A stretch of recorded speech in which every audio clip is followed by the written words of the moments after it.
কত বড় পোকা ভাই, দেখেছেন আপনি কত বড় পোকাটা?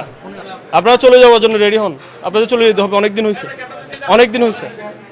তো আপনার ক্যান্টিন মালিক আমার ক্যান্টিন ঠিক করতে পারতেছে না, তাবলিগে গিয়ে বসে আছে, এটা কোনো কথা? এ তো 2 নম্বরই সরাসরি মানুষের সাথে ভাই। কত বড় পোকা পাওয়া গেছে আপনি দেখছেন আজকে? দেখেন 5 আগস্টের পরে এরকম চেষ্টা একজনও নাই হলে যে টাকা না দিয়ে খায়, একজনও নাই। 1000 পরিমাণ খাবার রেডি হয়। পোকাযুক্ত বেগুন নিয়ে আসেন কেন? বেগুনের তো অনেক ভেরিয়েশন আছে। আপনি বেগুন আনছেন আজকে কত টাকা দিয়ে? কেজি কত? 40 টাকা কেজি। 40 টাকা। বাইরের যে দোকানে বেগুন ফ্রাই করে তারা বেগুন আনে কেজি 100। আপনি কারওয়ান বাজার থেকে টোকাই করে বস্তা ভর্তি করে বেগুন নিয়ে আসতে তার হবে না, কাজ হবে না। আপনি এগুলো নিয়ে আসেন কি জন্য? যত থার্ড ক্লাস সবজি, মাছ, মাংস সবগুলো আপনার নিয়ে আসেন কেন? আপনি কি ক্যান্টিনের মানে মধ্যসত্ত্ব ভুগি কিনা? আবার ক্যান্টিন ওয়ালা আপনাকে যে টাকাটা দেয় ওখান থেকে আপনি কিছু রেখে আবার বাকিগুলো দিয়ে বাজার করে আনেন কিনা? আমার তো এখন সন্দেহ হচ্ছে আপনার উপর। এতদিন বলার পর আপনার কোনো পরিবর্তন নাই। আজকে দেখেন একজনের মাথায় ক্যাপ নাই। এই যে দেখেন, এই যে খাবার যে সার্ভ করতেছে এখনো ক্যাপ নাই। এগুলো তো চাইলে তো ওদেরকে প্লেট ছুঁড়ে মারা দরকার ভাই। ঢাকা বিশ্ববিদ্যালয়ের ক্যান্টিনগুলা অনেক অপরিচ্ছন্ন থাকে এবং তারা চেষ্টা করলেও আসলে এটা সম্ভব হচ্ছে না। আজকে আমাদের মহসিন হলের এক ছোট ভাই আমাকে কল করে জানালেন যে হলো বেগুন শুটকির মধ্যে একটা বড় পোকা পাওয়া গেছে আর কি। তারপর আমি রুমে ছিলাম, আমি রুম থেকে এখানে আসলাম। আমি বললাম যে ভাই পোকাটা রাখো, যেহেতু পাওয়া গেছে এটা প্রমাণ হিসেবে রাখতে হবে, রাখো। এখন তারা হলো ম্যানেজার হলো এটা নিয়ে আগে ফেলে দিছে। আমি এসে দেখি যে যেই তরকারির মধ্যে বড় একটা পোকা পাওয়া গেছে সে তরকারিটা তারা এখনো বিক্রি করতেছে, মানে এখানে আছে সবাই বিক্রি করতেছে। তারপর আমি কিচেনের ভিতরে গিয়ে দেখলাম যে পুরো বাটি ভর্তি, এই যে এই বাটিটার পুরোটাই ভর্তি তরকারি ছিল, তারা বিক্রি করতেছে। আমি বলছি না, এখানে বিক্রি করা যাবে না, এটা তোমরা সামনে নিয়ে আসো।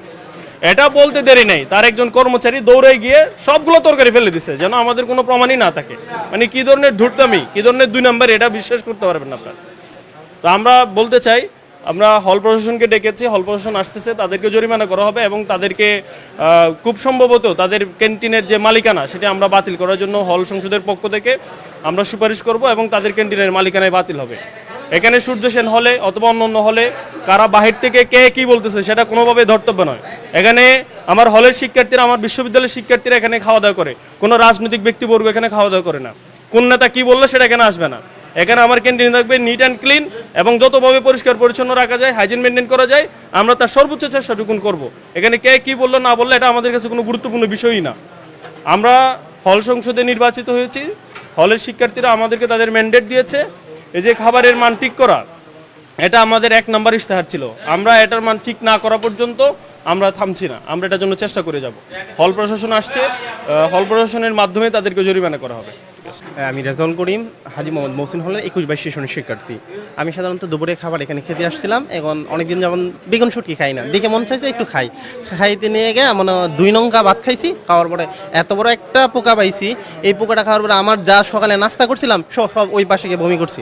বমি করার পরে আইসা দেখি এই পোকাটা এখানেও রয়েছে, মানে আছে। পরে আমার পাশে আরেক বন্ধু আছে, আমার 21-22 সেশনের পরিচিত। আমি এই পোকাটা পাওয়ার পরেও ওনারা দেখাইছি, দেখানোর পরেও ওনারা থোড়া মানে এক্সট্রা করে যে খাবারটা দেওয়া হয় ওটা ওকে দিচ্ছে। পরে আমি ওরে বলতে পারতেছি না যে ভাই তুই খাইস না এটার জন্য আমি বমি করলাম মাত্র, ও তো আর পিছনে বমি করতে দেখি নাই। তারপরও এখনো ভাই আজিজ ভাই, আমি এই হলের বিপি ভাইকে জানানো হয়েছে। জানানো হওয়ার পরেও এই ম্যানেজারকে, এর আগে ম্যানেজারকে জানানো হয়েছে, জানানোর পরেও খাবারটা দেড় বিক্রি করতেছে। বাইরে জানানো হয়েছে, ভাই মনে হয় 5 মিনিট লেট। আমি ভাই সাধারণত আসতে লেট হবে যতটুকু, 5 মিনিট লেট হওয়ার পরেও ভাই আসছে, খুব দ্রুতই আসছে। আসার পরেও ভাই রানিং আইসা দেখছে এখনো খাবারটা বিক্রি করতেছে, রানিং বিক্রি অবস্থায়। আর যখন ভাই বলছে খাবারটা এটা আনার জন্য, তারপর খাবারটা ওই দিকে আবার কারো এক সিগন্যালে হয়তো ফালাই দিছে, এই একটা অবস্থা। কত বড় পোকা ভাই, দেখেছেন আপনি কত বড় পোকাটা? একটু আগেও আমি দুপুরে খাওয়ার সময়, প্রায় 5 মিনিট আগে খাওয়ার সময় খাবারের মধ্যে চুল পেয়েছি, কিন্তু তাদের কারো মাথায় আমি দেখলাম না যে ক্যাপ আছে। কিন্তু হেলথ হাইজিনের নিয়ম কিন্তু মাথার মধ্যে ক্যাপ থাকা উচিত, কারো মাথায় ক্যাপ নাই। যদি আমাদের হল সংসদ থেকে আগে বলে দেওয়া হয়েছে সকল দোকানে এবং ক্যান্টিনের কর্মচারীরা ক্যাপ ইউজ করবে, তারা